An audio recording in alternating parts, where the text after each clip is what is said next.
ఈరోజు పర్కాల్ మండల్లో పర్కాల్ నుంచి భూపాల్పల్లి వెళ్ళే నేషనల్ హైవే రోడ్డు ఇన్స్పెక్షన్ చేయడం జరిగింది. ఇక్కడ హెవీ వర్షంతో నిన్న నైట్ ఒక స్టార్టింగ్ పిల్లర్ దగ్గర కొంచెం రోడ్డు కేవిన్ అయింది ఇన్ఫర్మేషన్ వస్తే నిన్న నైటే ఇంజనీర్స్ ఎన్హెచ్ వాళ్ళ ఇంజనీర్స్ అవ్వచ్చు అండ్ మన లోకల్ తహసీల్దార్ పోలీస్ డిపార్ట్మెంట్ ముగ్గురు కలిసి రోడ్ కార్డన్ ఆఫ్ చేసి అలానే ఒక లేన్లోనే ట్రాఫిక్ మూవ్ అయ్యేలాగా హెవీ వెహికల్స్ కూడా అలౌ చేయకుండా ట్రాఫిక్ కంట్రోల్ చేయడం జరిగింది.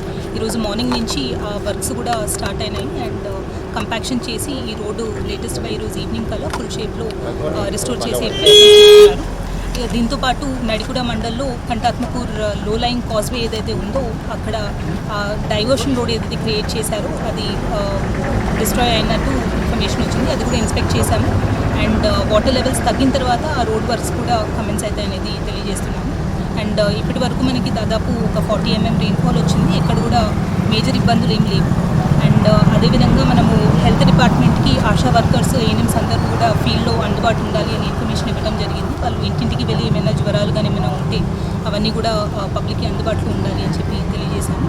దాంతోపాటు మన శానిటేషను ప్లస్ అలానే డిలాపిడేటెడ్ బిల్డింగ్స్ ఏమైనా ఉంటే పంచాయతీరాజ్ డిపార్ట్మెంట్ మున్సిపల్ డిపార్ట్మెంట్ కూడా చెప్పడం జరిగింది. దట్ వర్షం తగ్గింది కాబట్టి ఇప్పుడు బురద కానీ సిల్ట్ ఇవన్నీ క్లియర్ చేసుకోవాలి అని.